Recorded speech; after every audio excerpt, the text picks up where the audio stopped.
It's a disappointing end to the school year. After student protests over the war in Gaza led to violent confrontations with police, New York's Columbia University canceled its main commencement ceremony, opting instead to hold smaller celebrations at individual schools on campus. I think we've all had a really hard last few weeks, and for it to end this way, I mean, in the grand scheme of things too, like we started online as freshmen, so in totality, it's really difficult to end this way.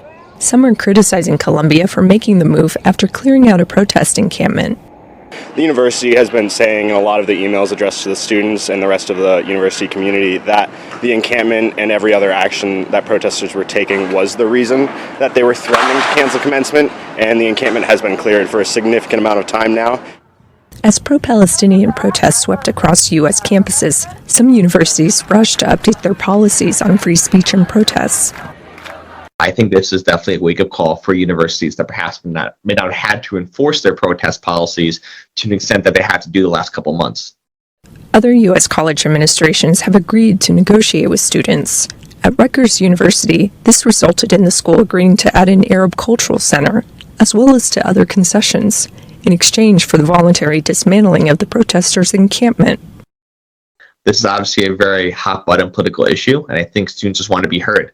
So giving the students a seat at the table, allowing them to have a say in what happened, I think that's a great idea.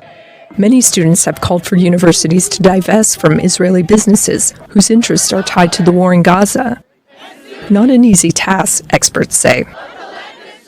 Divestment becomes more complicated simply because of the way that funds are invested. It's even spread as far as, Apple and Google, who have business in that part of the Middle East. I think 90% of the S&P companies are involved in some kind of, business. So how do you really break that out?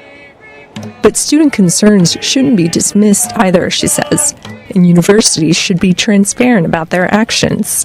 Sharing what we're doing and helping students and others understand what it is that we're doing, and most importantly, why we're doing what we're doing and why we're making the decision that we're making. The University of Southern California has also canceled its commencement ceremony. At the University of Michigan, protesters briefly disrupted commencement services there. Student protests may have a storied history on college campuses, but it seems there are still lessons to be learned about how to handle demonstrations in a way that all sides can support. Trinh, VOA News, New York.